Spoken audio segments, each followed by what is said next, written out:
Nelson Rolihlahla Mandela was a South African anti-apartheid activist and politician who served as the first president of South Africa from 1994 to 1999. He was the country's first black head of state, and the first elected in a fully representative democratic election.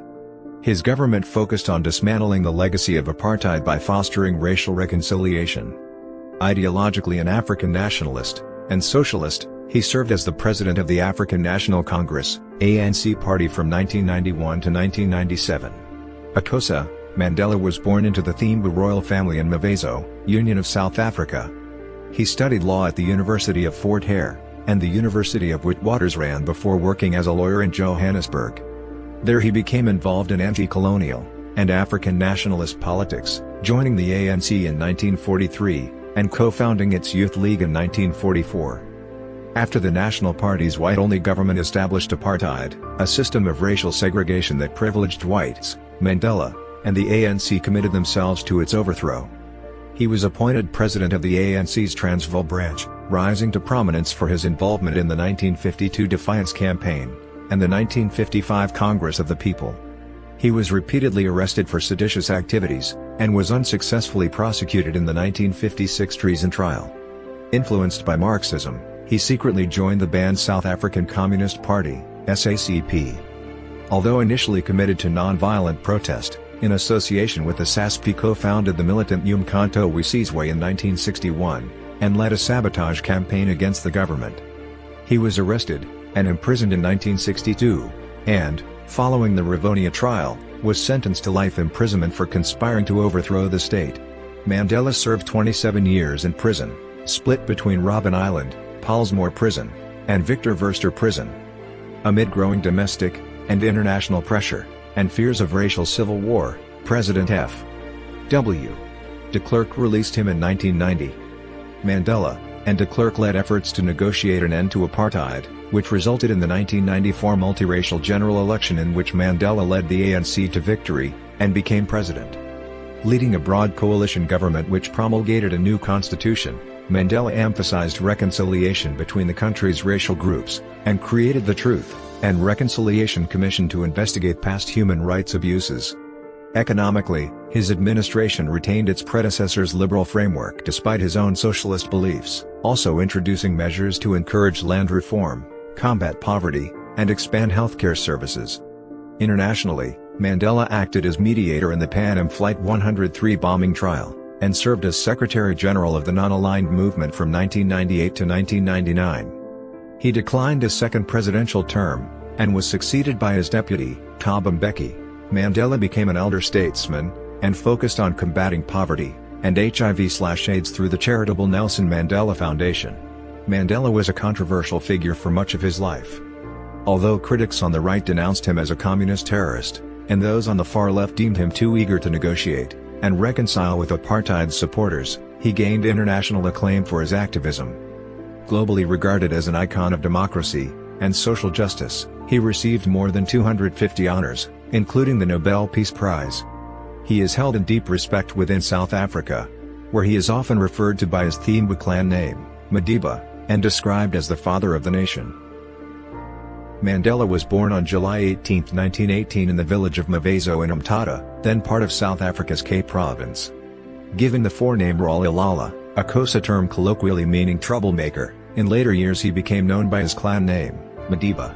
His patrilineal great-grandfather, Mvezo, was ruler of the Thembu Kingdom in the Transkeian territories of South Africa's modern Eastern Cape Province.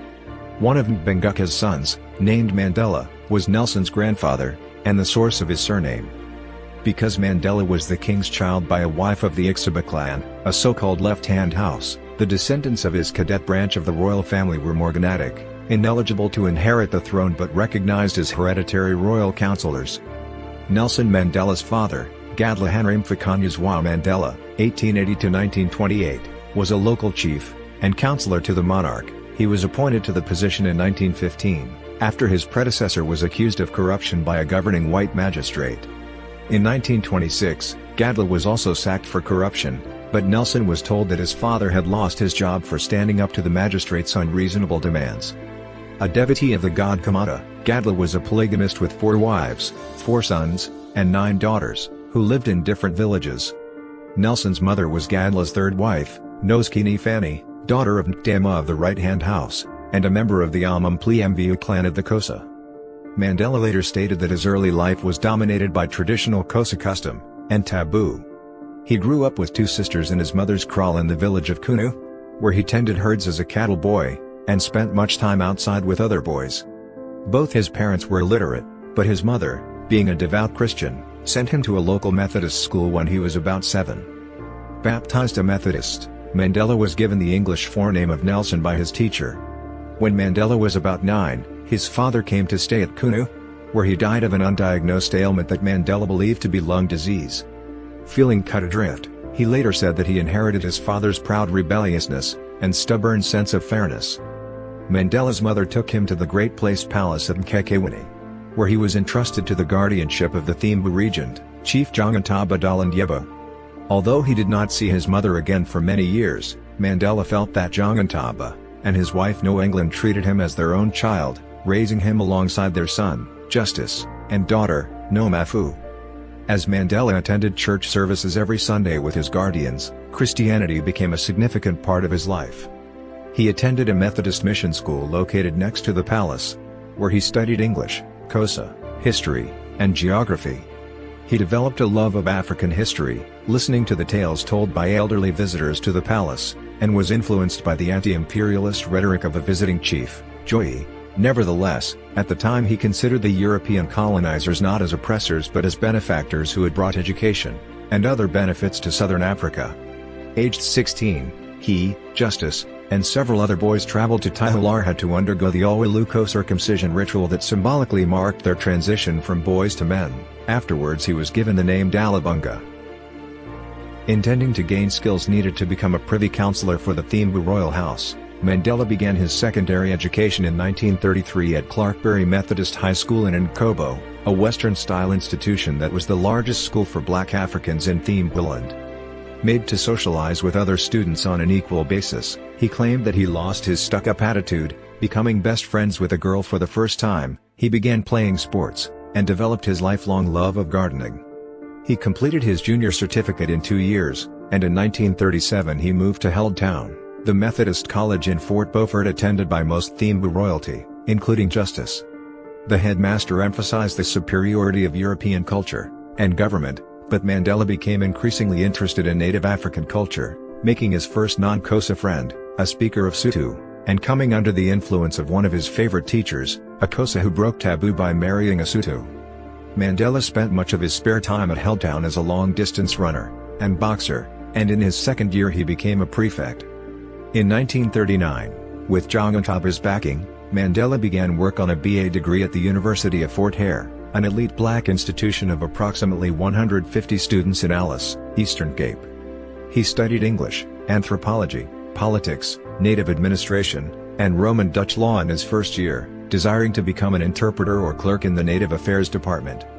Mandela stayed in the Wesley House dormitory, befriending his own kinsman, K.D. Matansima, as well as Oliver Tambo, who became a close friend and comrade for decades to come. He took up ballroom dancing, performed in a drama society play about Abraham Lincoln, and gave Bible classes in the local community as part of the Student Christian Association. Although he had friends who held connections to the African National Congress, ANC, who wanted South Africa to be independent of the British Empire, Mandela avoided any involvement with the nascent movement, and became a vocal supporter of the British war effort when the Second World War broke out. He helped establish a first-year Students' House Committee which challenged the dominance of the second years, and at the end of his first year became involved in a Students' Representative Council (SRC) boycott against the quality of food, for which he was suspended from the university. He never returned to complete his degree. Returning to Mkhekewane in December 1940, Mandela found that Jongantaba had arranged marriages for him, and Justice, dismayed, they fled to Johannesburg via Queenstown, arriving in April 1941. Mandela found work as a night watchman at Crown Mines, his first sight of South African capitalism in action, but was fired when the Induna headman discovered that he was a runaway. He stayed with a cousin in George Gouk Township, who introduced Mandela to realtor and ANC activist Walter Sisulu. The latter secured Mandela a job as an articled clerk at the law firm of Witkin, Sadelsky, and Eidelman, a company run by Lazar Sadelsky, a liberal Jew sympathetic to the ANC's cause. At the firm, Mandela befriended Gaur Radebe, a Klubi member of the ANC and Communist Party, and Nat Bregman, a Jewish communist who became his first white friend. Mandela attended Communist Party gatherings, where he was impressed that Europeans, Africans, Indians, and coloreds mixed as equals. He later stated that he did not join the party because its atheism conflicted with his Christian faith, and because he saw the South African struggle as being racially based rather than as class warfare. To continue his higher education, Mandela signed up to a University of South Africa correspondence course, working on his bachelor's degree at night. Earning a small wage, Mandela rented a room in the house of the Khoma family in the Alexandra township. Despite being rife with poverty, crime, and pollution, Alexandra always remained a special place for him. Although embarrassed by his poverty, he briefly dated a Swazi woman before unsuccessfully courting his landlord's daughter. To save money, and be closer to downtown Johannesburg, Mandela moved into the compound of the Witwatersrand Native Labour Association, living among miners of various tribes. As the compound was visited by various chiefs, he once met the Queen Regent of Basutoland. In late 1941, Jong and Taba visited Johannesburg, there forgiving Mandela for running away, before returning to Thembu, where he died in the winter of 1942. Mandela and Justice arrived a day late for the funeral. After he passed his BA exams in early 1943, Mandela returned to Johannesburg to follow a political path as a lawyer rather than become a privy councillor in Thembu. He later stated that he experienced no epiphany, but that he simply found himself doing so, and could not do otherwise. Mandela began studying law at the University of the Witwatersrand, where he was the only black African student, and faced racism. There, he befriended liberal and communist European, Jewish, and Indian students, among them Joe Slovo and Ruth First. Becoming increasingly politicized, Mandela marched in August 1943 in support of a successful bus boycott to reverse fare rises. Joining the ANC, he was increasingly influenced by Sisulu, spending time with other activists at Sisulu's Orlando house, including his old friend Oliver Tambo. In 1943, Mandela met Anton Lembede, an ANC member affiliated with the Africanist branch of African nationalism, which was virulently opposed to a racially united front against colonialism and imperialism or to an alliance with the communists. Despite his friendships with non-blacks and communists, Mandela embraced Lembede's views, believing that black Africans should be entirely independent in their struggle for political self-determination. Deciding on the need for a youth wing to mass mobilize Africans in opposition to their subjugation, Mandela was among a delegation that approached ANC President Alfred Bitini Zuma on the subject at his home in Sophiatown. The African National Congress Youth League, ANCIL, was founded on Easter Sunday 1944 in the Bantu Men's Social Center, with Lembede as president, and Mandela as a member of its executive committee. At Sisulu's house, Mandela met Evelyn Mace, a trainee nurse, and ANC activist from Nkobo, Transkei. Entering a relationship, and marrying in October 1944, they initially lived with her relatives until moving into a rented house in the township of Orlando in early 1946. Their first child, Madiba Tembi Thembekile, was born in February 1945, a daughter, Makaziwe, was born in 1947 but died of meningitis 9 months later. Mandela enjoyed home life, welcoming his mother, and his sister, Libi, to stay with him. In early 1947, his 3 years of articles ended at Witgen, Sadelsky, and Eidelman, and he decided to become a full-time student, subsisting on loans from the Bantu Welfare Trust. In July 1947, Mandela rushed Lembede, who was ill, to hospital, where he died. He was succeeded as ANCIL president by the more moderate Peter MDA, who agreed to cooperate with communists and non-blacks, appointing Mandela ANCIL secretary. Mandela disagreed with MDA's approach, and in December 1947 supported an unsuccessful measure to expel communists from the ANCIL, considering their ideology un-African. In 1947, Mandela was elected to the executive committee of the ANC's Transvaal province branch, serving under regional president C.S. Ramahano. When Ramahano acted against the wishes of the committee by cooperating with Indians and communists, Mandela was one of those who forced his resignation. In the South African general election in 1948, in which only whites were permitted to vote, the Afrikaner-dominated Verenigde Nasionale Party under Daniel Francois Malan took power, soon uniting with the Afrikaner Party to form the National Party. Openly racialist, the party codified and expanded racial segregation with new apartheid legislation. Gaining increasing influence in the ANC, Mandela and his party cadre allies began advocating direct action against apartheid, such as boycotts and strikes, influenced by the tactics already employed by South Africa's Indian community. Zuma did not support these measures, and was removed from the presidency in a vote of no confidence, replaced by James Moroka, and a more militant executive committee containing Sisulu, MDA, Thembu, and Godfrey P.A. Mandela later related that he and his colleagues had guided the ANC to a more radical and revolutionary path. Having devoted his time to politics, Mandela failed his final year at Witwatersrand 3 times. He was ultimately denied his degree in December 1949. Mandela took Zuma's place on the ANC National Executive in March 1950, and that same year was elected national president of the ANC. In March, the Defend Free Speech Convention was held in Johannesburg, bringing together African, Indian, and communist activists to call a May Day general strike in protest against apartheid and white minority rule. Mandela opposed the strike because it was multiracial and not ANC-led, but a majority of black workers took part, resulting in increased police repression and the introduction of the Suppression of Communism Act, 1950, affecting the actions of all protest groups.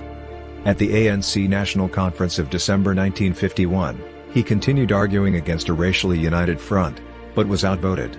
Thereafter, Mandela rejected Lembete's Africanism, and embraced the idea of a multiracial front against apartheid.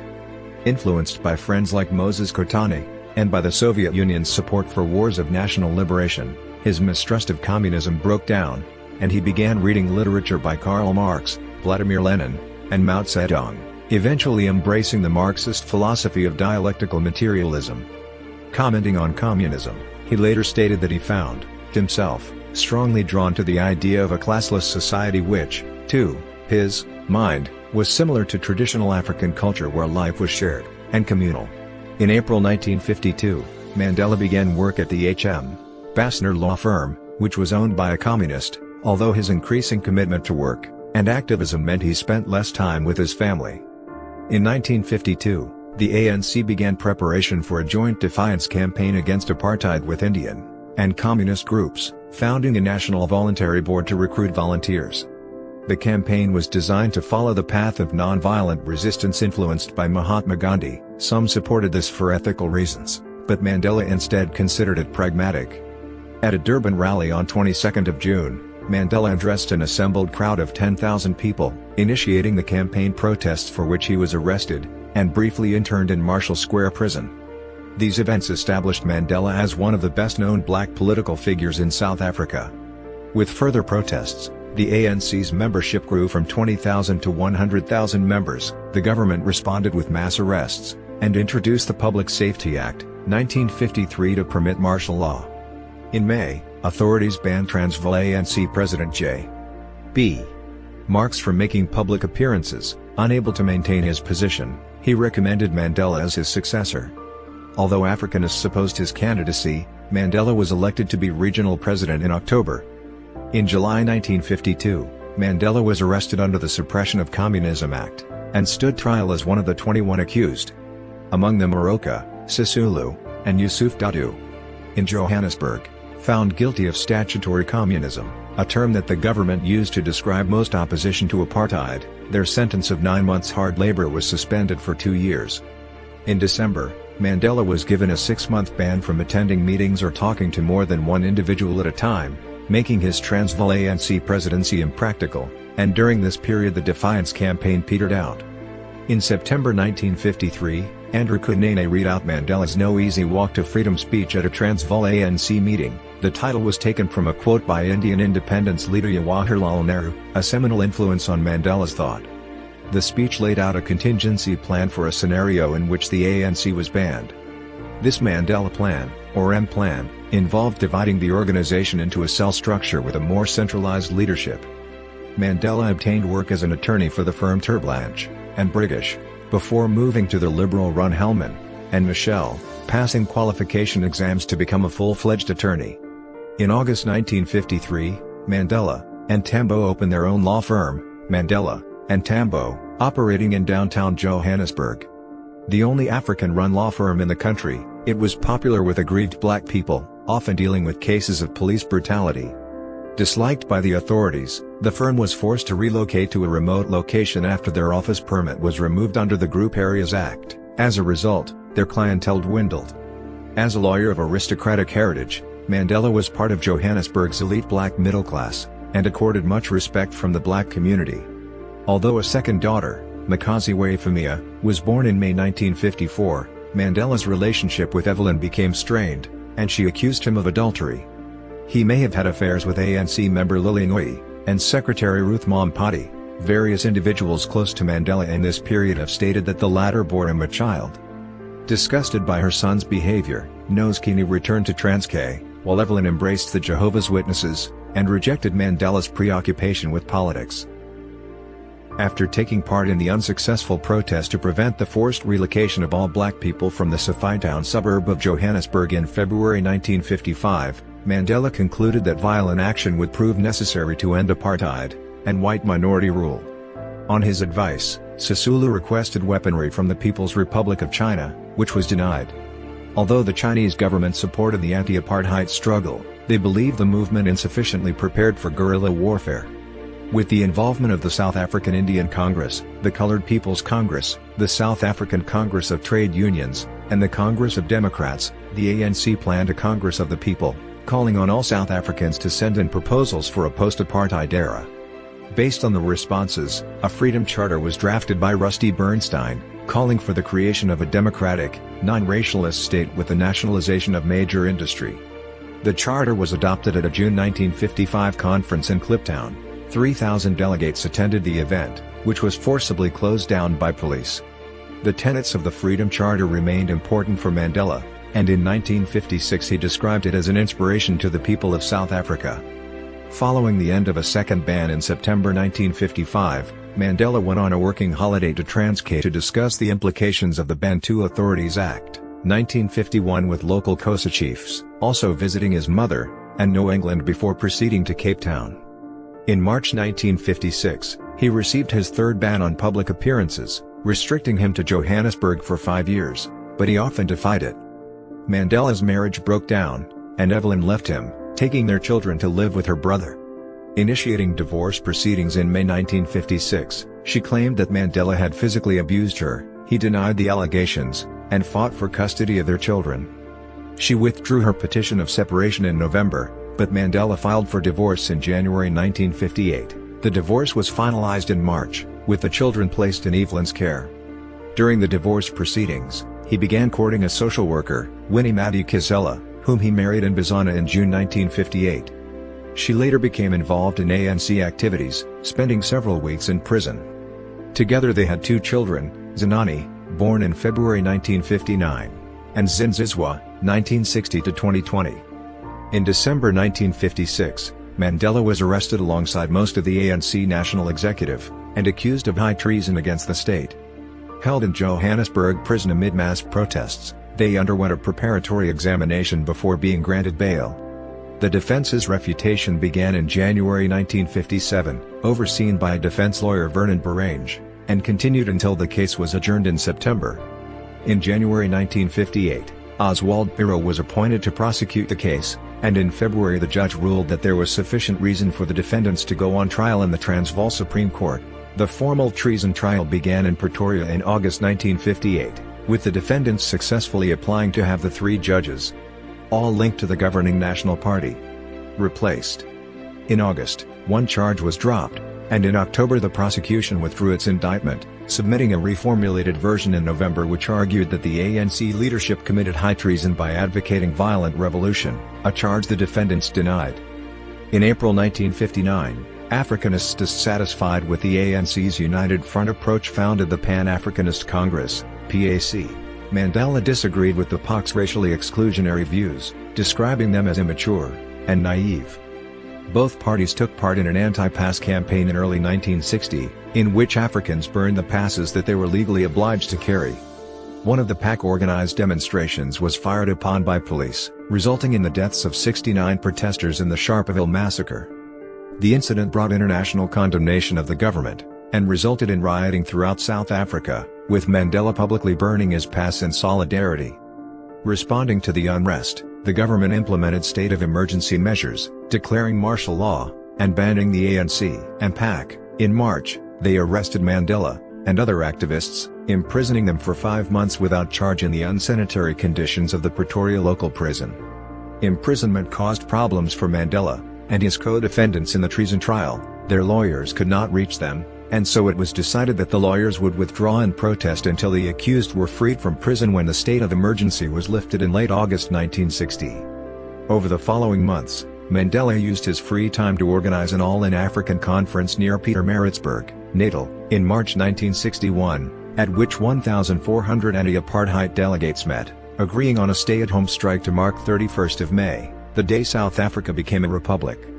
On March 29, 1961, 6 years after the Treason Trial began, the judges produced a verdict of not guilty, ruling that there was insufficient evidence to convict the accused of high treason, since they had advocated neither communism nor violent revolution. The outcome embarrassed the government.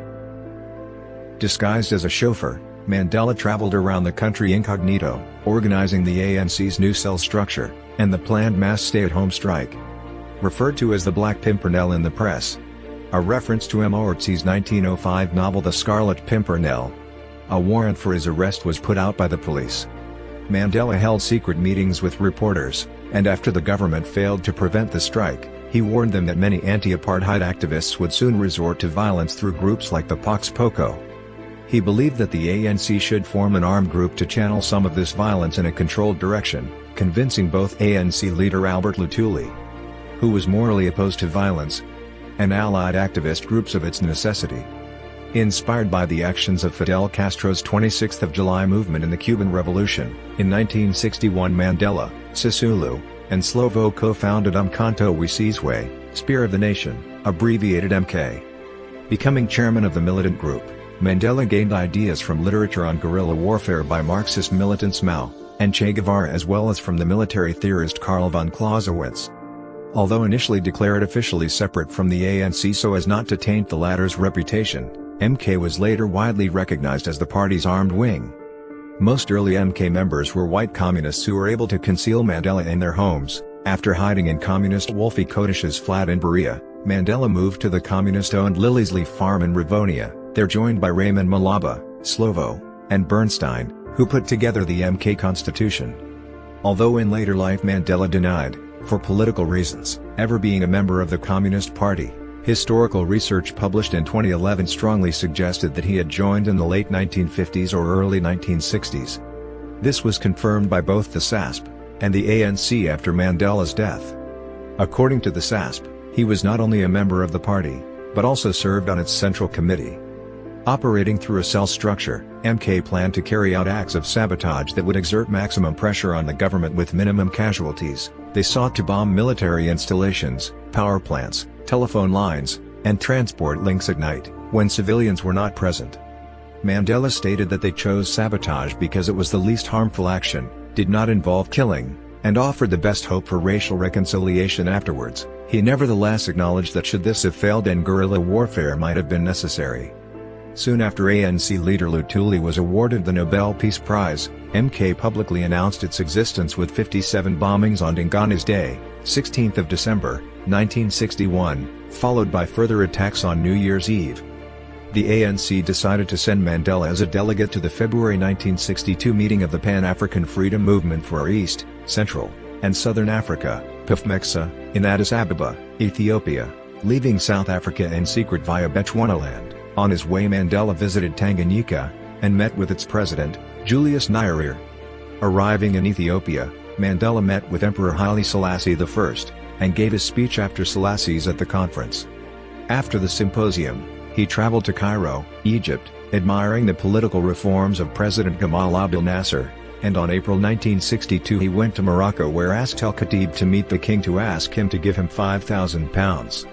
The next day he got the £5,000 along with some weapons, and training to Mandela as a soldier, and then went to Tunis, Tunisia, where President Habib Bourguiba gave him £5,000 for weaponry. He proceeded to Morocco, Mali, Guinea, Sierra Leone, Liberia, and Senegal, receiving funds from Liberian President William Tubman. and Guinean President Ahmed Sékou. He left Africa for London, England, where he met anti-apartheid activists, reporters, and prominent politicians. Upon returning to Ethiopia, he began a 6-month course in guerrilla warfare, but completed only 2 months before being recalled to South Africa by the ANC's leadership. On August 5, 1962, police captured Mandela along with fellow activist Cecil Williams near Howick. Many MK members suspected that the authorities had been tipped off with regard to Mandela's whereabouts, although Mandela himself gave these ideas little credence. In later years, Donald Rickard, a former American diplomat, revealed that the Central Intelligence Agency, which feared Mandela's associations with communists, had informed the South African police of his location. Jailed in Johannesburg's Marshall Square prison, Mandela was charged with inciting workers' strikes, and leaving the country without permission. Representing himself with Slovo as legal advisor, Mandela intended to use the trial to showcase the ANC's moral opposition to racism while supporters demonstrated outside the court. Moved to Pretoria, where Winnie could visit him, he began correspondence studies for a Bachelor of Laws, LLB, degree from the University of London International Programs. His hearing began in October, but he disrupted proceedings by wearing a traditional kaross, refusing to call any witnesses, and turning his plea of mitigation into a political speech. Found guilty, he was sentenced to 5 years imprisonment. As he left the courtroom, supporters sang Nkosi Sikelel' Africa. On July 11, 1963, police raided Liliesleaf Farm, arresting those that they found there, and uncovering paperwork documenting MK's activities, some of which mention Mandela.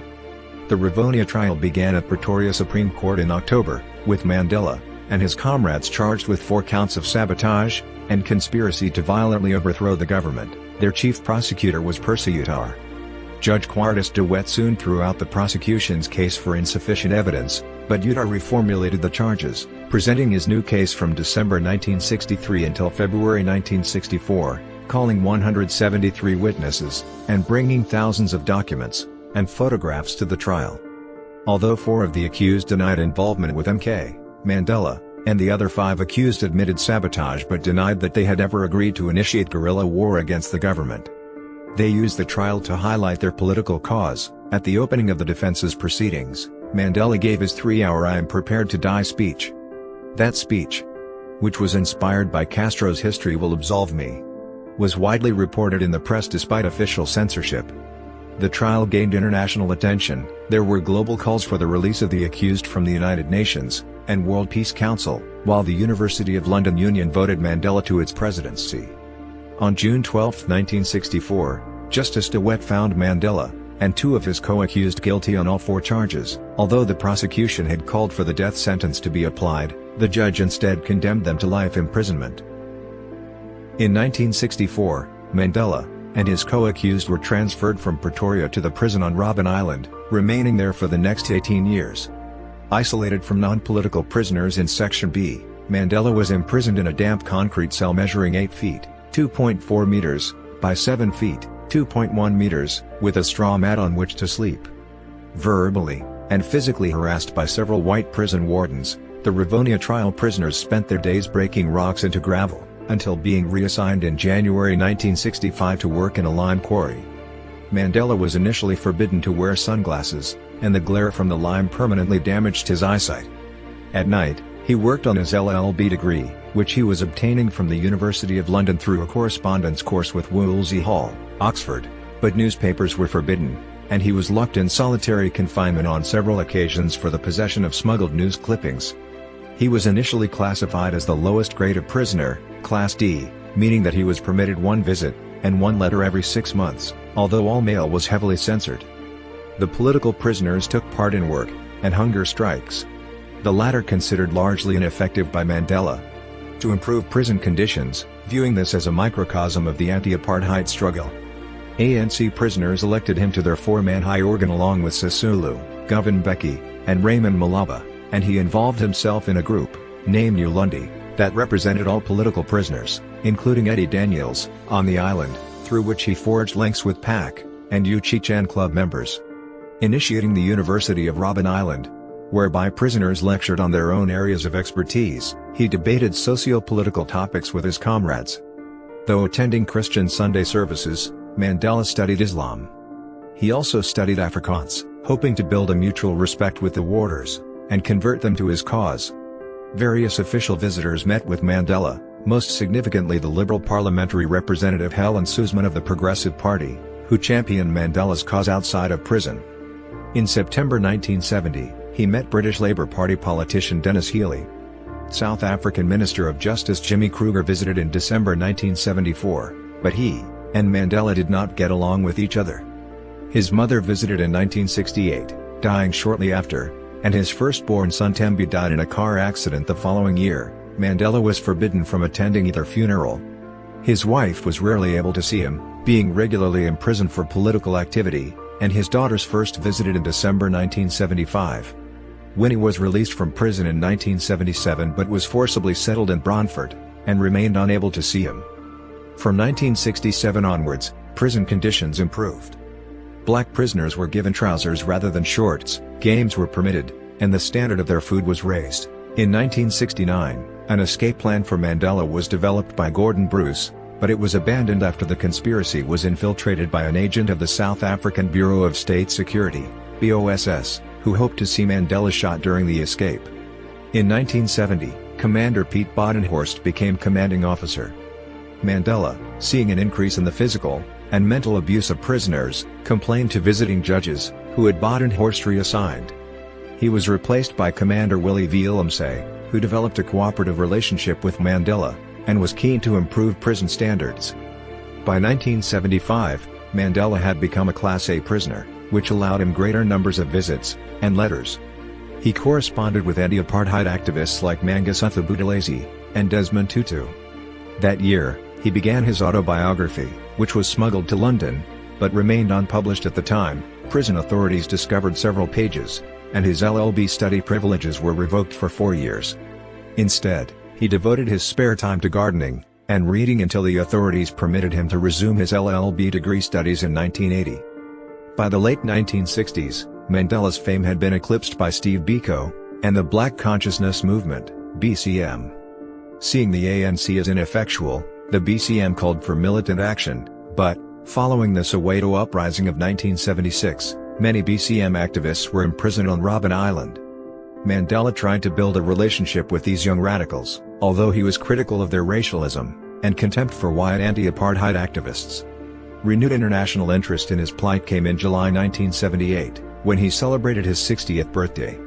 He was awarded an honorary doctorate in Lesotho, the Jawaharlal Nehru Award for International Understanding in India in 1979, and the Freedom of the City of Glasgow, Scotland in 1981. In March 1980, the slogan Free Mandela was developed by journalist Percy Kaboza, sparking an international campaign that led the UN Security Council to call for his release. Despite increasing foreign pressure, the government refused, relying on its Cold War allies US President Ronald Reagan and British Prime Minister Margaret Thatcher. Both considered Mandela's ANC a terrorist organization sympathetic to communism, and supported its suppression. In April 1982, Mandela was transferred to Pollsmoor Prison in Tokay, Cape Town, along with senior ANC leaders Walter Sisulu, Andrew Malongeni, Ahmed Kathrada, and Raymond Malaba. They believed that they were being isolated to remove their influence on younger activists at Robben Island. Conditions at Pollsmoor were better than at Robben Island, although Mandela missed the camaraderie and scenery of the island. Getting on well with Pollsmoor's commanding officer, Brigadier Monroe, Mandela was permitted to create a roof garden. He also read voraciously and corresponded widely, now being permitted 52 letters a year.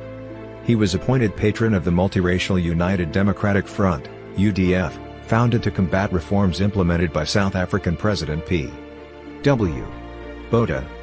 Botha's National Party government had permitted colored and Indian citizens to vote for their own parliaments, which had control over education, health, and housing, but black Africans were excluded from the system. Like Mandela, the UDF saw this as an attempt to divide the anti-apartheid movement on racial lines. The early 1980s witnessed an escalation of violence across the country, and many predicted civil war. This was accompanied by economic stagnation as various multinational banks, under pressure from an international lobby, had stopped investing in South Africa. Numerous banks, and Thatcher asked Botha to release Mandela, then at the height of his international fame, to defuse the volatile situation. Although considering Mandela a dangerous arch-Marxist, Botha offered him, in February 1985, a release from prison if he unconditionally rejected violence as a political weapon. Mandela spurned the offer, releasing a statement through his daughter Zinzi stating, "What freedom am I being offered while the Organization of the People, ANC, remains banned? Only free men can negotiate. A prisoner cannot enter into contracts." In 1985, Mandela underwent surgery on an enlarged prostate gland before being given new solitary quarters on the ground floor. He was met by 7 eminent persons, an international delegation sent to negotiate a settlement, but Botha's government refused to cooperate, calling a state of emergency in June, and initiating a police crackdown on unrest. The anti-apartheid resistance fought back, with the ANC committing 231 attacks in 1986, and 235 in 1987.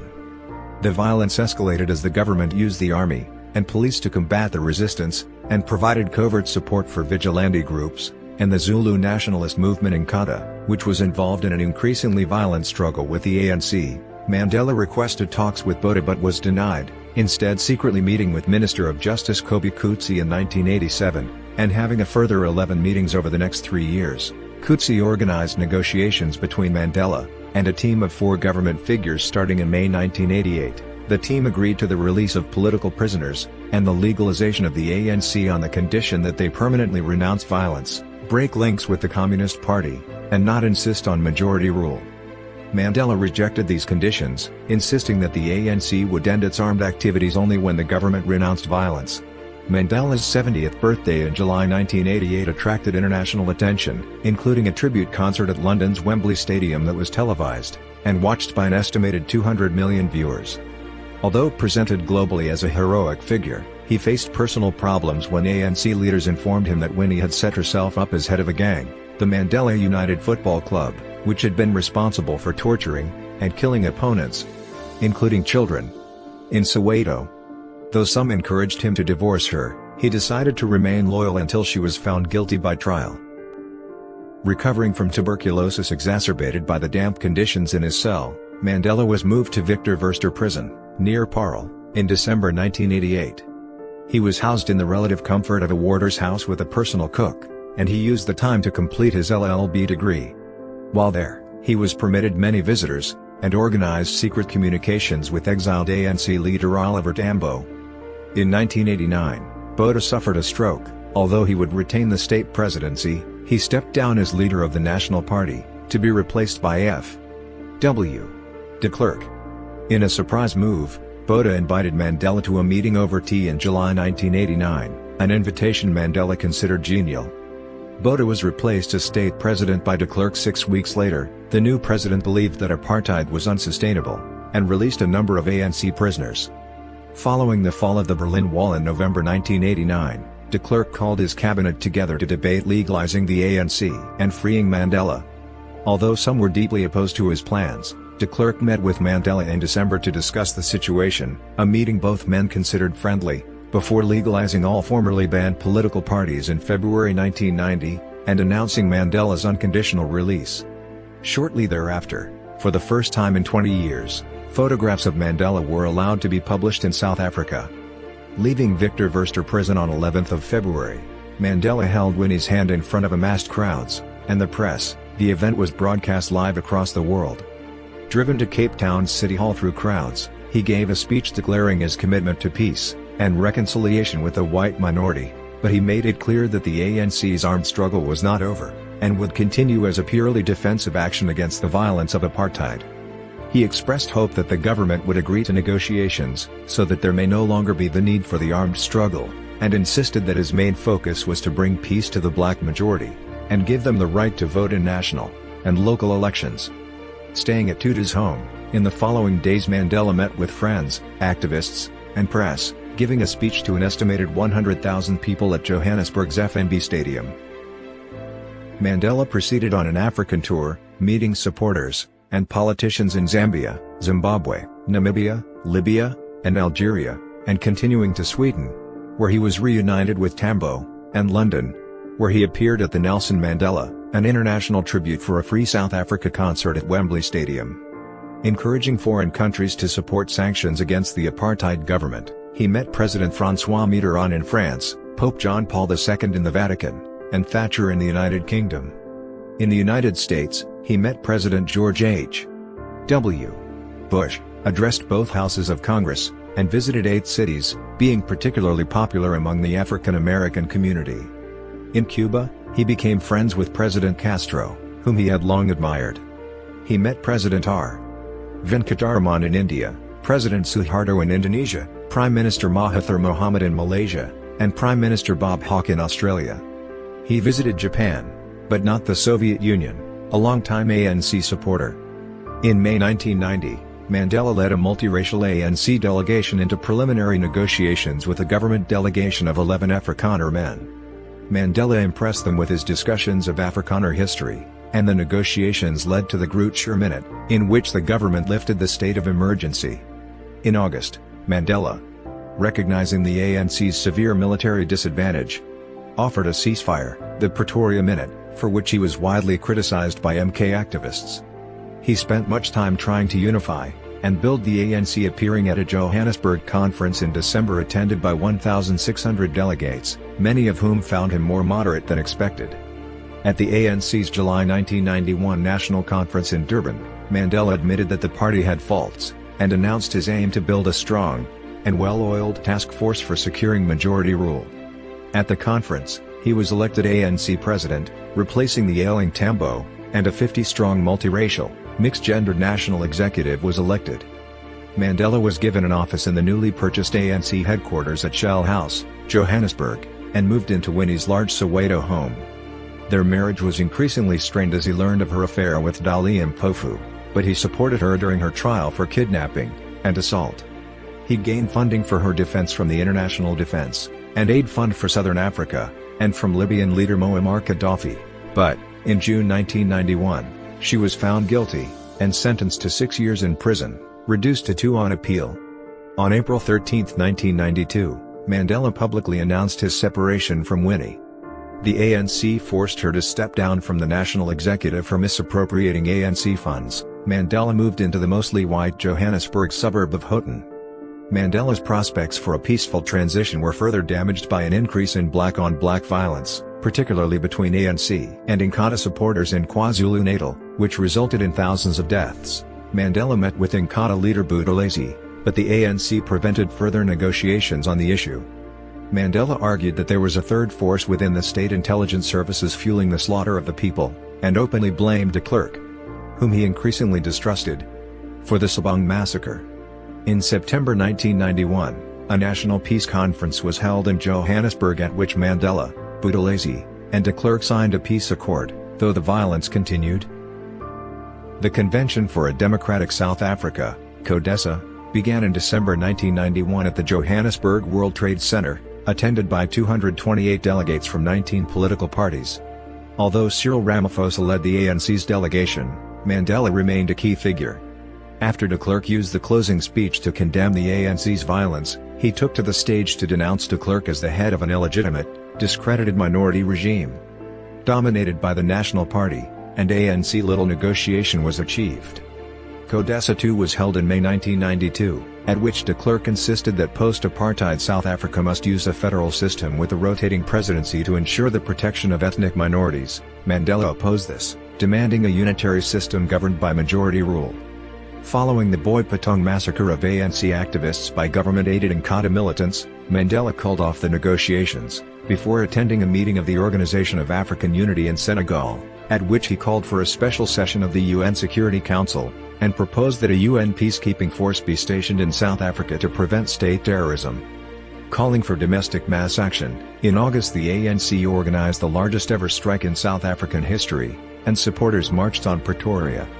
Following the Bisha massacre, in which 28 ANC supporters, and 1 soldier were shot dead by the Ciskei Defence Force during a protest march, Mandela realized that mass action was leading to further violence, and resumed negotiations in September.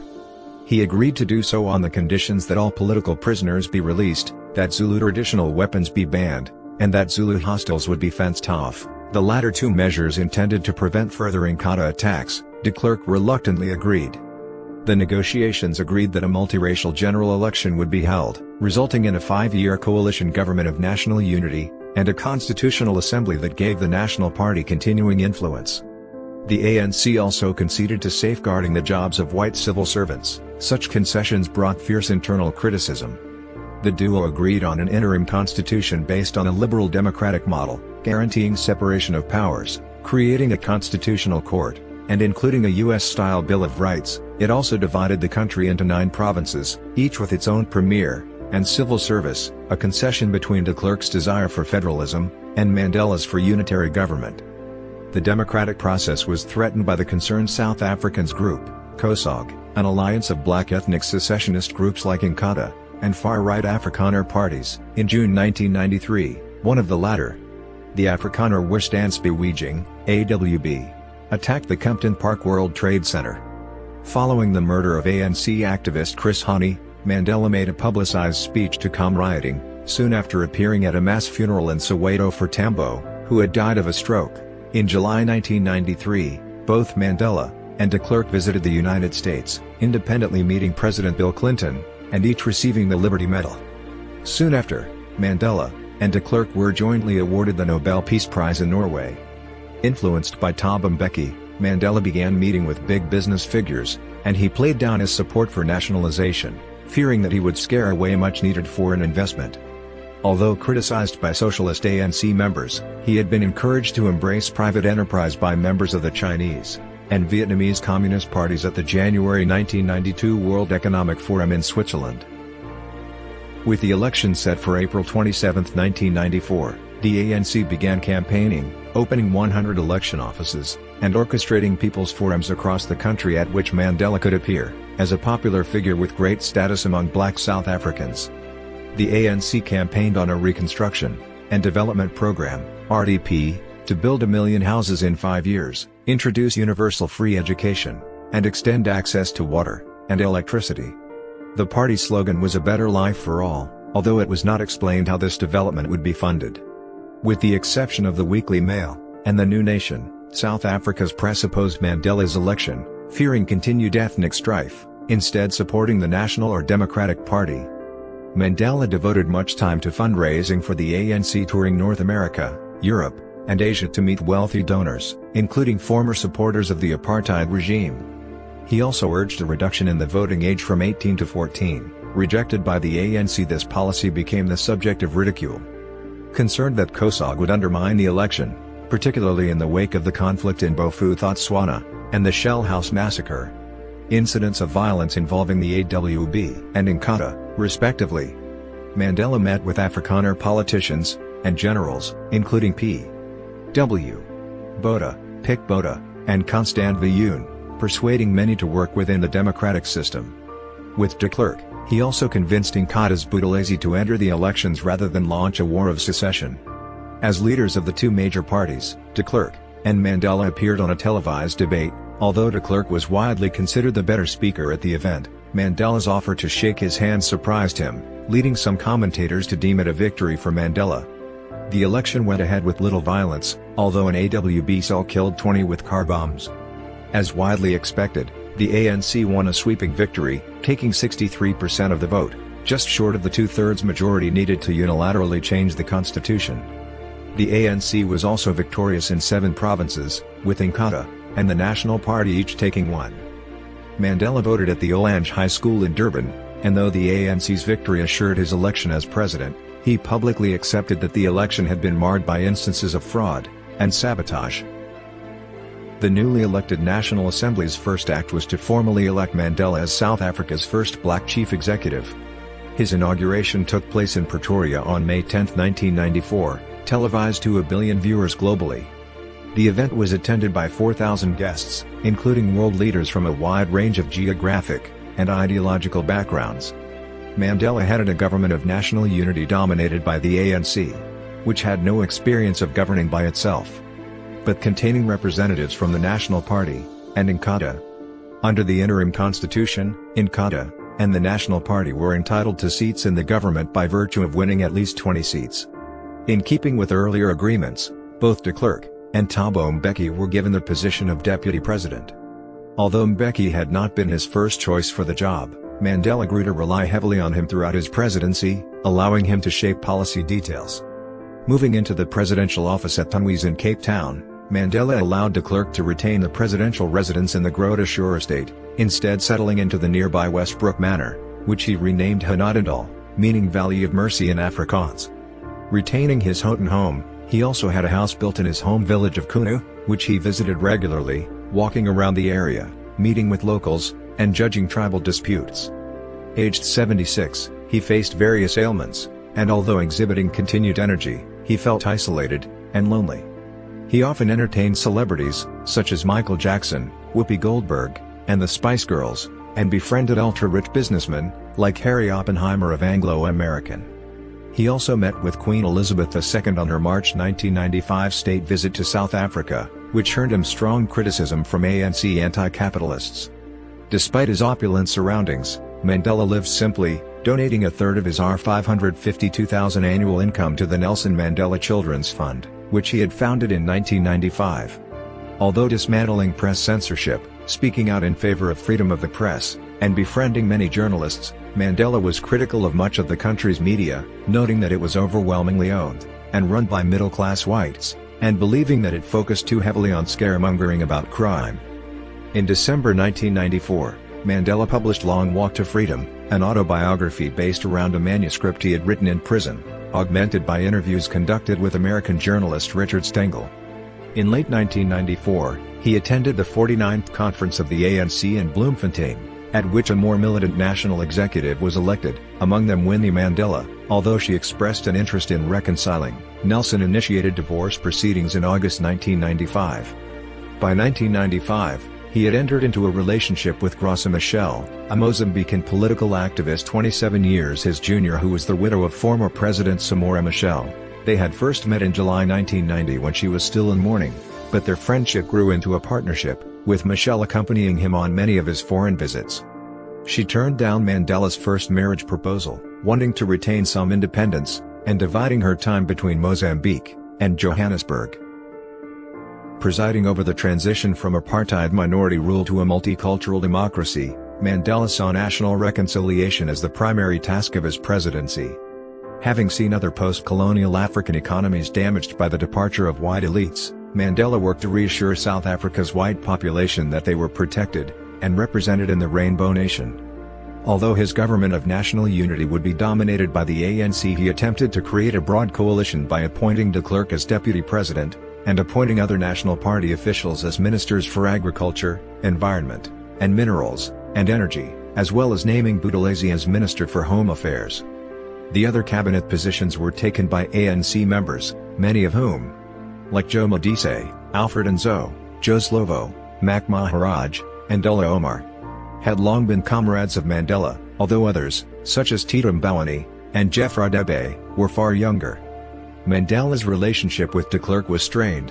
Mandela thought that de Klerk was intentionally provocative, and de Klerk felt that he was being intentionally humiliated by the president. In January 1995, Mandela heavily chastised de Klerk for awarding amnesty to 3,500 police officers just before the election, and later criticized him for defending former Minister of Defense Magnus Malan when the latter was charged with murder. Mandela personally met with senior figures of the apartheid regime, including lawyer Percy Uttar, and Hendrik Verwoerd's widow, Betsy Scombie, also laying a wreath by the statue of Afrikaner hero Daniel Theron. Emphasizing personal forgiveness and reconciliation, he announced that courageous people do not fear forgiving, for the sake of peace. He encouraged black South Africans to get behind the previously hated national rugby team, the Springboks, as South Africa hosted the 1995 Rugby World Cup. Mandela wore a Springbok shirt at the final against New Zealand, and after the Springboks won the match, Mandela presented the trophy to Captain Francois Pienaar, an Afrikaner. This was widely seen as a major step in the reconciliation of white and black South Africans. As de Klerk later put it, Mandela won the hearts of millions of white rugby fans. Mandela's efforts at reconciliation assuaged the fears of white people, but also drew criticism from more militant black people. Among the latter was his estranged wife, Winnie, who accused the ANC of being more interested in appeasing the white community than in helping the black majority. Mandela oversaw the formation of a Truth and Reconciliation Commission to investigate crimes committed under apartheid by both the government and the ANC, appointing Tutu as its chair. To prevent the creation of martyrs, the Commission granted individual amnesties in exchange for testimony of crimes committed during the apartheid era. Dedicated in February 1996, it held 2 years of hearings detailing rapes, torture, bombings, and assassinations before issuing its final report in October 1998. Both de Klerk and Mbeki appealed to have parts of the report suppressed, though only de Klerk's appeal was successful. Mandela praised the Commission's work, stating that it had helped us move away from the past to concentrate on the present and the future. Mandela's administration inherited a country with a huge disparity in wealth and services between white and black communities. Of a population of 40 million, around 23 million lacked electricity or adequate sanitation, and 12 million lacked clean water supplies, with 2 million children not in school, and a third of the population illiterate. There was 33% unemployment, and just under half of the population lived below the poverty line. Government financial reserves were nearly depleted, with a fifth of the national budget being spent on debt repayment, meaning that the extent of the promised Reconstruction and Development Program, RDP, was scaled back, with none of the proposed nationalization or job creation. In 1996, the RDP was replaced with a new policy, Growth, Employment, and Redistribution, GEAR, which maintained South Africa's mixed economy but placed an emphasis on economic growth through a framework of market economics, and the encouragement of foreign investment. Many in the ANC derided it as a neoliberal policy that did not address social inequality, no matter how Mandela defended it. In adopting this approach, Mandela's government adhered to the Washington Consensus advocated by the World Bank and International Monetary Fund. Under Mandela's presidency, welfare spending increased by 13% in 1996-97, 13% in 1997-98, and 7% in 1998-99. The government introduced parity in grants for communities, including disability grants, child maintenance grants, and old age pensions, which had previously been set at different levels for South Africa's different racial groups. In 1994, free healthcare was introduced for children under 6, and pregnant women, a provision extended to all those using primary-level public sector healthcare services in 1996. By the 1999 election, the ANC could boast that due to their policies, 3 million people were connected to telephone lines, 1.5 million children were brought into the education system, 500 clinics were upgraded or constructed, 2 million people were connected to the electricity grid, water access was extended to 3 million people, and 750,000 houses were constructed, housing nearly 3 million people. The Land Reform Act 3 of 1996 safeguarded the rights of labor tenants living on farms where they grew crops or grazed livestock. This legislation ensured that such tenants could not be evicted without a court order or if they were over the age of 65. Recognizing that arms manufacturing was a key industry for the South African economy, Mandela endorsed the trade in weapons but brought in tighter regulations surrounding arms corps to ensure that South African weaponry was not sold to authoritarian regimes. Under Mandela's administration, tourism was increasingly promoted, becoming a major sector of the South African economy. Critics like Edwin Cameron accused Mandela's government of doing little to stem the HIV/AIDS pandemic in the country. By 1999, 10% of South Africa's population were HIV positive. Mandela later admitted that he had personally neglected the issue, in part due to public reticence in discussing issues surrounding sex in South Africa, and that he had instead left the issue for Mbeki to deal with. Mandela also received criticism for failing to sufficiently combat crime. South Africa had one of the world's highest crime rates, and the activities of international crime syndicates in the country grew significantly throughout the decade. Mandela's administration was also perceived as having failed to deal with the problem of corruption. Further problems were caused by the exodus of thousands of skilled white South Africans from the country, who were escaping the increasing crime rates, higher taxes, and the impact of positive discrimination toward black people in employment. This exodus resulted in a brain drain, and Mandela criticized those who left. At the same time, South Africa experienced an influx of millions of illegal migrants from poorer parts of Africa, although public opinion toward these illegal immigrants was generally unfavorable, characterizing them as disease-spreading criminals who were a drain on resources. Mandela called on South Africans to embrace them as brothers and sisters. Mandela expressed the view that South Africa's future foreign relations should be based on our belief that human rights should be the core of international relations. Following the South African example, Mandela encouraged other nations to resolve conflicts through diplomacy and reconciliation. In September 1998, Mandela was appointed Secretary-General of the Non-Aligned Movement, who held their annual conference in Durban. He used the event to criticize the narrow, chauvinistic interests of the Israeli government in stalling negotiations to end the Israeli-Palestinian conflict, and urged India and Pakistan to negotiate to end the Kashmir conflict, for which he was criticized by both Israel and India. Inspired by the region's economic boom, Mandela sought greater economic relations with East Asia, in particular with Malaysia, although this was prevented by the 1997 Asian financial crisis. He extended diplomatic recognition to the People's Republic of China, PRC, who were growing as an economic force, and initially also to Taiwan, who were already long-standing investors in the South African economy. However, under pressure from the PRC, he cut recognition of Taiwan in November 1996, and he paid an official visit to Beijing in May 1999. Mandela attracted controversy for his close relationship with Indonesian President Suharto, whose regime was responsible for mass human rights abuses, although on a July 1997 visit to Indonesia he privately urged Suharto to withdraw from the occupation of East Timor. He also faced similar criticism from the West for his government's trade links to Syria, Cuba, and Libya, and for his personal friendships with Castro and Gaddafi. Castro visited South Africa in 1998 to widespread popular acclaim, and Mandela met Gaddafi in Libya to award him the Order of Good Hope. When Western governments and media criticized these visits, Mandela lambasted such criticism as having racist undertones, and stated that the enemies of countries in the West are not our enemies. Mandela hoped to resolve the long-running dispute between Libya and the United States and Britain over bringing to trial the two Libyans, Abdel Basset al-Megrahi and Lemon Khalifa Fhima, who were indicted in November 1991 and accused of sabotaging Pan Am Flight 103.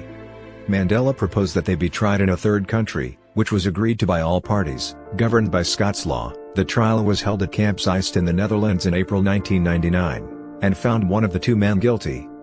Mandela echoed Mbeki's calls for an African Renaissance, and he was greatly concerned with issues on the continent. He took a soft diplomatic approach to removing Sani Abacha's military junta in Nigeria but later became a leading figure in calling for sanctions when Abacha's regime increased human rights violations.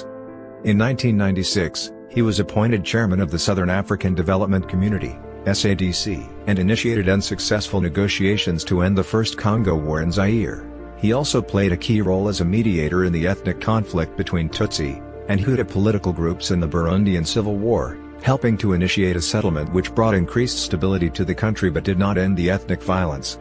In South Africa's first post-apartheid military operation, troops were ordered into Lesotho in September 1998 to protect the government of Prime Minister Pakalitha Mosisili after a disputed election had prompted opposition uprisings. The action was not authorized by Mandela himself, who was out of the country at the time, but by Buthelezi, who was serving as acting president during Mandela's absence, with the approval of Mandela and Mbeki. The new Constitution of South Africa was agreed upon by Parliament in May 1996, enshrining a series of institutions to place checks on political and administrative authority within a constitutional democracy. De Klerk opposed the implementation of this constitution, and that month he and the National Party withdrew from the coalition government in protest, claiming that the ANC were not treating them as equals. The ANC took over the cabinet positions formerly held by the nationalists, with Mbeki becoming sole deputy president. Inkatha remained part of the coalition, and when both Mandela and Mbeki were out of the country in September 1998, Buthelezi was appointed acting president, marking an improvement in his relationship with Mandela. Although Mandela had often governed decisively in his first 2 years as president, he had subsequently increasingly delegated duties to Mbeki, retaining only a close personal supervision of intelligence and security measures. During a 1997 visit to London, he said that the ruler of South Africa, the de facto ruler, is Thabo Mbeki, and that he was shifting everything to him. Mandela stepped down as ANC president at the party's December 1997 conference. He hoped that Ramaphosa would succeed him, believing Mbeki to be too inflexible and intolerant of criticism, but the ANC elected Mbeki regardless. Mandela and the executive supported Jacob Zuma, a Zulu who had been imprisoned on Robben Island, as Mbeki's replacement for deputy president. Zuma's candidacy was challenged by Winnie, whose populist rhetoric had gained her a strong following within the party, although Zuma defeated her in a landslide victory vote at the election. Mandela's relationship with Michel had intensified. In February 1998, He publicly stated that he was in love with a remarkable lady, and under pressure from Tutu, who urged him to set an example for young people, he organized a wedding for his 80th birthday, in July that year. The following day, he held a grand party with many foreign dignitaries. Although the 1996 constitution allowed the president to serve 2 consecutive 5-year terms, Mandela had never planned to stand for a second term in office. He gave his farewell speech to Parliament on March 29, 1999 when it adjourned prior to the 1999 general elections, after which he retired. Although opinion polls in South Africa showed wavering support for both the ANC and the government, Mandela himself remained highly popular, with 80% of South Africans polled in 1999 expressing satisfaction with his performance as president. Retiring in June 1999, Mandela aimed to lead a quiet family life, divided between Johannesburg and Kunu. Although he set about authoring a sequel to his first autobiography, to be titled The Presidential Years, it remained unfinished, and was only published posthumously in 2017. Mandela found such seclusion difficult, and reverted to a busy public life involving a daily program of tasks, meetings with world leaders, and celebrities, and, when in Johannesburg, working with the Nelson Mandela Foundation, founded in 1999 to focus on rural development, school construction, and combating HIV/AIDS. Although he had been heavily criticized for failing to do enough to fight the HIV/AIDS pandemic during his presidency, he devoted much of his time to the issue following his retirement, describing it as a war that had killed more than all previous wars. Affiliating himself with the Treatment Action Campaign, he urged Mbeki's government to ensure that HIV-positive South Africans had access to antiretrovirals. Meanwhile, Mandela was successfully treated for prostate cancer in July 2001. In 2002, Mandela inaugurated the Nelson Mandela Annual Lecture, and in 2003 the Mandela Rhodes Foundation was created at Rhodes House, University of Oxford, to provide postgraduate scholarships to African students. These projects were followed by the Nelson Mandela Center of Memory, and the 46,664 campaign against HIV/AIDS. He gave the closing address at the 13th International AIDS Conference in Durban in 2000, and in 2004, spoke at the 15th International AIDS Conference in Bangkok, Thailand, calling for greater measures to tackle tuberculosis as well as HIV/AIDS. Mandela publicized AIDS as the cause of his son Mvezo's death in January 2005, to defy the stigma about discussing the disease. Publicly, Mandela became more vocal in criticizing Western powers. He strongly opposed the 1999 NATO intervention in Kosovo, and called it an attempt by the world's powerful nations to police the entire world. In 2003, he spoke out against the plans for the United States to launch a war in Iraq, describing it as a tragedy, and lambasting U.S. President George W. Bush, and British Prime Minister Tony Blair, whom he referred to as an American foreign minister, for undermining the UN, saying, "All that Mr.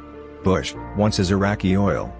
He attacked the United States more generally, asserting that if there is a country that has committed unspeakable atrocities in the world, it is the United States of America, citing the atomic bombing of Japan. This attracted international controversy, although he later improved his relationship with Bush.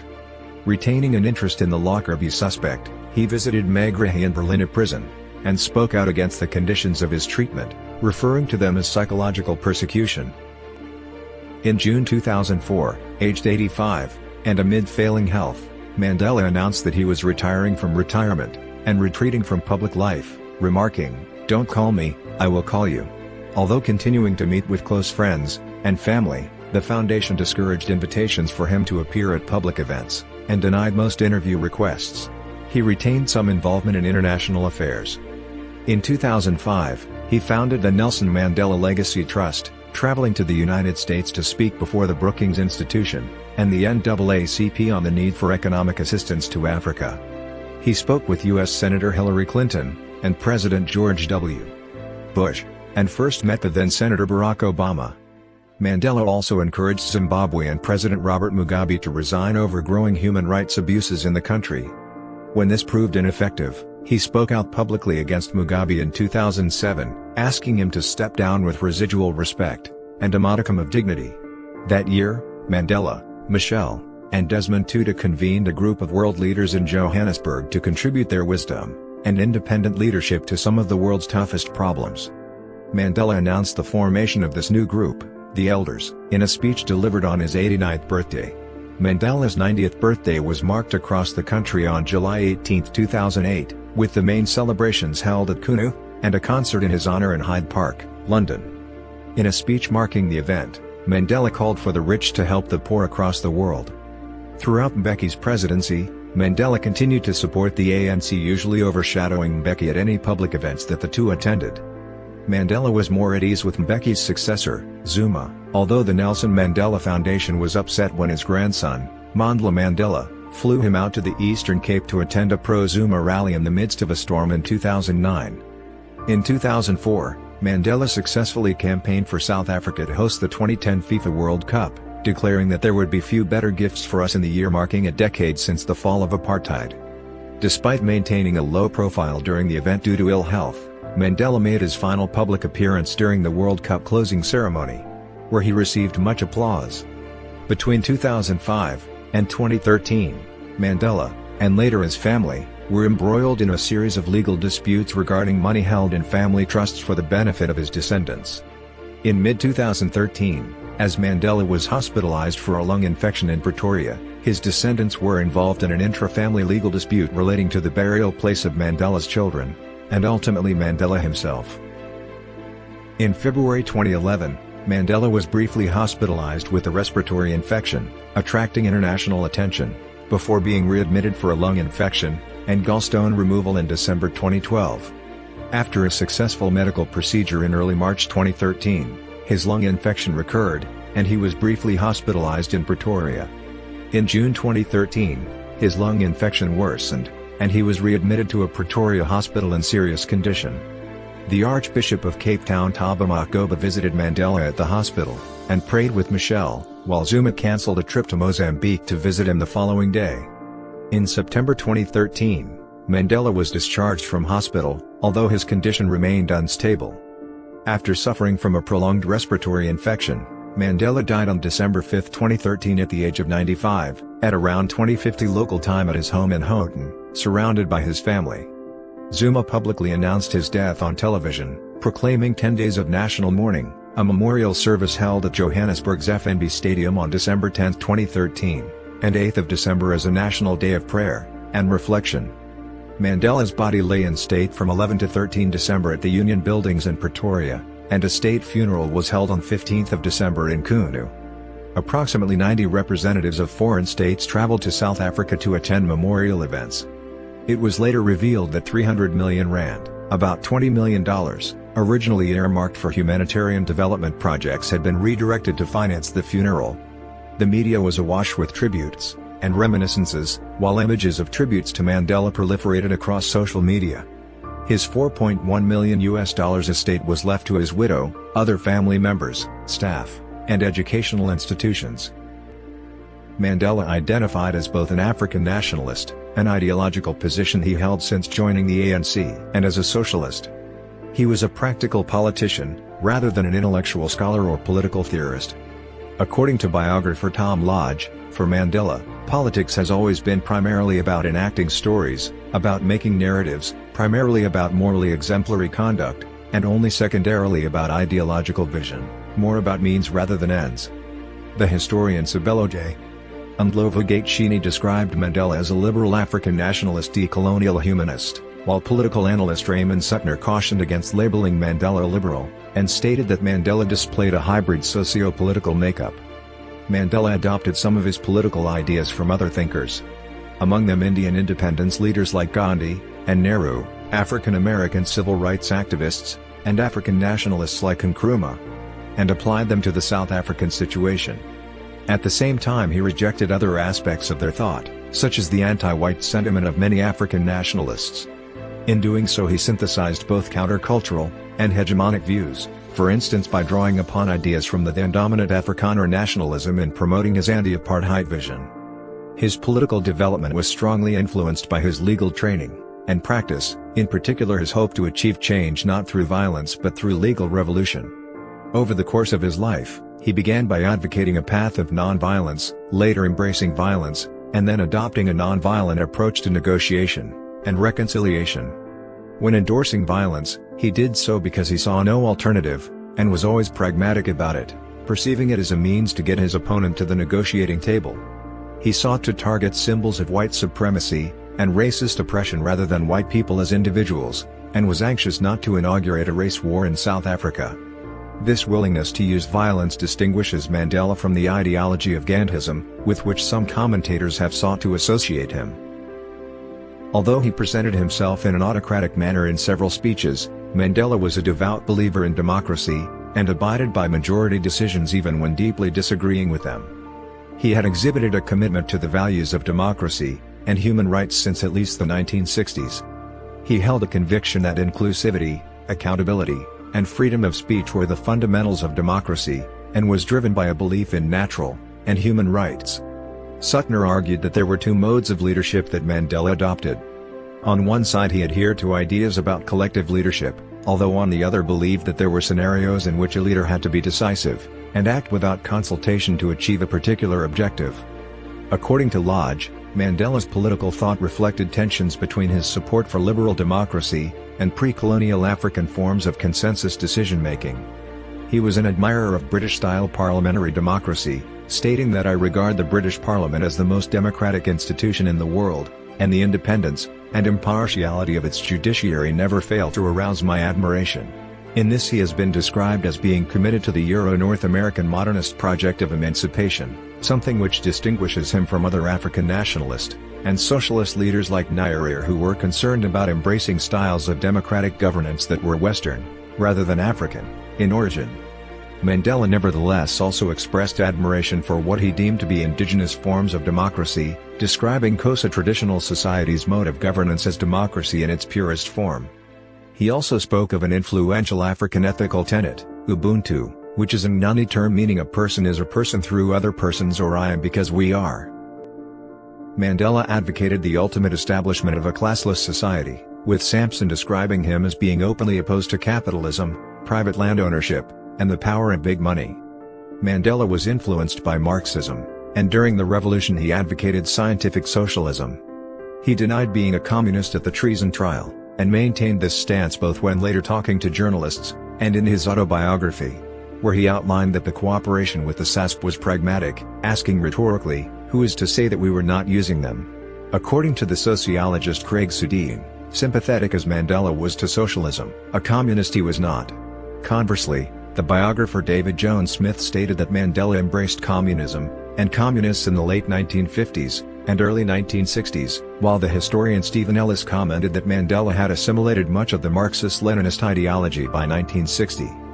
Ellis also found evidence that Mandela had been an active member of the South African Communist Party during the late 1950s, and early 1960s, something that was confirmed after his death by both the ANC and the SACP, the latter of which claimed that he was not only a member of the party, but also served on its central committee. His membership had been hidden by the ANC, aware that knowledge of Mandela's former SACP involvement might have been detrimental to his attempts to attract support from Western countries. Mandela's view of these Western governments differed from those of Marxist-Leninists, for he did not believe that they were anti-democratic or reactionary, and remained committed to democratic systems of governance. The 1955 Freedom Charter, which Mandela had helped create, called for the nationalization of banks, gold mines, and land, to ensure equal distribution of wealth. Despite these beliefs, Mandela initiated a program of privatization during his presidency in line with trends in other countries of the time. It has been repeatedly suggested that Mandela would have preferred to develop a social democratic economy in South Africa, but that this was not feasible as a result of the international political and economic situation during the early 1990s. This decision was in part influenced by the fall of the socialist states in the Soviet Union and Eastern Bloc during the early 1990s. Mandela was widely considered a charismatic leader, described by biographer Mary Benson as a born mass leader who could not help magnetizing people. He was highly image-conscious, and throughout his life always sought out fine quality clothes, with many commentators believing that he carried himself in a regal manner. His aristocratic heritage was repeatedly emphasized by supporters, thus contributing to his charismatic power. While living in Johannesburg in the 1950s, he cultivated the image of the African gentleman, having the pressed clothes, correct manners, and modulated public speech associated with such a position. In doing so, Lodge argued that Mandela became one of the first media politicians, embodying a glamour and a style that projected visually a brave new African world of modernity and freedom. Mandela was known to change his clothes several times a day, and he became so associated with highly colored batik shirts after assuming the presidency that they came to be known as Madiba shirts. For political scientists Betty Glad and Robert Blanton, Mandela was an exceptionally intelligent, shrewd, and loyal leader. His official biographer, Anthony Sampson, commented that he was a master of imagery and performance, excelling at presenting himself well in press photographs and producing sound bites. His public speeches were presented in a formal, stiff manner, and often consisted of cliched set phrases. He typically spoke slowly and carefully chose his words. Although he was not considered a great orator, his speeches conveyed his personal commitment, charm, and humor. Mandela was a private person who often concealed his emotions and confided in very few people. Privately, he lived an austere life, refusing to drink alcohol or smoke, and even as president made his own bed. Renowned for his mischievous sense of humor, he was known for being both stubborn and loyal, and at times exhibited a quick temper. He was typically friendly and welcoming, and appeared relaxed in conversation with everyone, including his opponents. A self-described Anglophile, he claimed to have lived by the trappings of British style and manners. Constantly polite and courteous, he was attentive to all, irrespective of their age or status, and often talked to children or servants. He was known for his ability to find common ground with very different communities. In later life, he always looked for the best in people, even defending political opponents to his allies, who sometimes thought him too trusting of others. He was fond of Indian cuisine, and had a lifelong interest in archaeology and boxing. He was raised in the Methodist denomination of Christianity. The Methodist Church of Southern Africa claimed that he retained his allegiance to them throughout his life. On analyzing Mandela's writings, the theologian Dion Forster described him as a Christian humanist, although added that his thought relied to a greater extent on the Southern African concept of Ubuntu than on Christian theology. According to Sampson, Mandela never had a strong religious faith. However, while Alec Beamer stated that Mandela's religious belief was never robust. Mandela was very self-conscious about being a man, and regularly made references to manhood. He was heterosexual, and biographer Fatima Mir said that he was easily tempted by women. Another biographer, Martin Meredith, characterized him as being by nature a romantic, highlighting that he had relationships with various women. Mandela was married 3 times, fathered 6 children, and had 17 grandchildren, and at least 17 great-grandchildren. He could be stern and demanding of his children, although he was more affectionate with his grandchildren. His first marriage was to Evelyn Toko Mace in October 1944, they divorced in March 1958 under the multiple strains of his adultery, and constant absences, devotion to revolutionary agitation, and the fact that she was a Jehovah's Witness, a religion requiring political neutrality. Mandela's second wife was the social worker Winnie Madikizela Mandela, whom he married in June 1958. They divorced in March 1996. Mandela married his third wife, Graça Machel, on his 80th birthday in July 1998. By the time of his death, within South Africa Mandela was widely considered both the father of a nation, and the founding father of democracy. Outside of South Africa, he was a global icon, with a scholar of South African studies Rita Barnard describing him as one of the most revered figures of our time. One biographer considered him a modern democratic hero. Some have portrayed Mandela in messianic terms, in contrast to his own statement that I was not a messiah, but an ordinary man who had become a leader because of extraordinary circumstances. He is often cited alongside Mahatma Gandhi and Martin Luther King Jr. as one of the 20th century's exemplary anti-racist and anti-colonial leaders. Beamer described him as a totem of the totemic values of our age, toleration, and liberal democracy, and a universal symbol of social justice. Mandela's international fame emerged during his incarceration in the 1980s, when he became the world's most famous political prisoner, a symbol of the anti-apartheid cause, and an icon for millions who embrace the ideal of human equality. In 1986, Mandela's biographer characterized him as the embodiment of the struggle for liberation in South Africa. Meredith stated that in becoming a potent symbol of resistance to apartheid during the 1980s, he had gained mythical status internationally. Sampson commented that even during his life, this myth had become so powerful that it blurs the realities, converting Mandela into a secular saint. Within a decade of the end of his presidency, Mandela's era was widely thought of as a golden age of hope and harmony, with much nostalgia being expressed for it. His name was often invoked by those criticizing his successors like Mbeki, and Zuma. Across the world, Mandela earned international acclaim for his activism in overcoming apartheid and fostering racial reconciliation, coming to be viewed as a moral authority with a great concern for truth. Mandela's iconic status has been blamed for concealing the complexities of his life. Mandela generated controversy throughout his career as an activist and politician, having detractors on both the right and the radical left.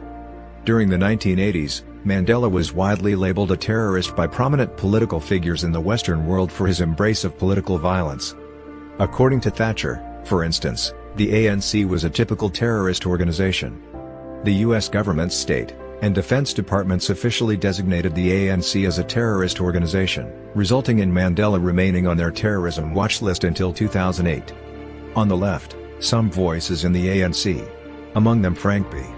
Wilderson III, accused him of selling out for agreeing to enter negotiations with the apartheid government, and for not implementing the reforms of the Freedom Charter during his presidency. According to Barnard, there is also a sense in which his chiefly bearing and mode of conduct, the very respect and authority he accrued in representing his nation in his own person, went against the spirit of democracy, and concerns were similarly expressed that he placed his own status and celebrity above the transformation of his country. His government would be criticized for its failure to deal with both the HIV/AIDS pandemic and the high levels of poverty in South Africa. Mandela was also criticized for his friendship with political leaders such as Castro, Gaddafi, and Suharto, deemed dictators by critics, as well as his refusal to condemn their government's human rights violations. Over the course of his life, Mandela was given over 250 awards, accolades, prizes, honorary degrees, and citizenships in recognition of his political achievements. Among his awards were the Nobel Peace Prize, the U.S. Presidential Medal of Freedom, the Soviet Union's Lenin Peace Prize, and the Libyan Al-Gaddafi International Prize for Human Rights. In 1990, India awarded him the Bharat Ratna, and in 1992 Pakistan gave him their Nishan-e-Pakistan. The same year, he was awarded the Ataturk Peace Award by Turkey. He at first refused the award, citing human rights violations committed by Turkey at the time, but later accepted the award in 1999. He was given the Fulbright Prize for International Understanding by the Fulbright Association in 1993. He was appointed to the Order of Isabella the Catholic, and the Order of Canada, and was the first living person to be made an honorary Canadian citizen. Queen Elizabeth II appointed him as a Bailiff Grand Cross of the Order of St. John, and granted him membership in the Order of Merit. In 2004, Johannesburg granted Mandela the freedom of the city, and in 2008 a Mandela statue was unveiled at the spot where Mandela was released from prison. On the Day of Reconciliation 2013, a bronze statue of Mandela was unveiled at Pretoria's Union Buildings. In November 2009, the United Nations General Assembly proclaimed Mandela's birthday, 18th of July, as Mandela Day, marking his contribution to the anti-apartheid struggle. It called on individuals to donate 67 minutes to doing something for others, commemorating the 67 years that Mandela had been a part of the movement. In 2015 the UN General Assembly named the amended Standard Minimum Rules for the Treatment of Prisoners as the Mandela Rules to honor his legacy. 2019 to 2028. The United Nations Nelson Mandela Decade of Peace. The first biography of Mandela was authored by Mary Benson, based on brief interviews with him that she had conducted in the 1960s. Two authorized biographies were later produced by friends of Mandela.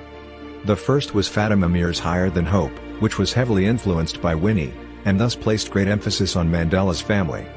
The second was Anthony Sampson's Mandela, published in 1999.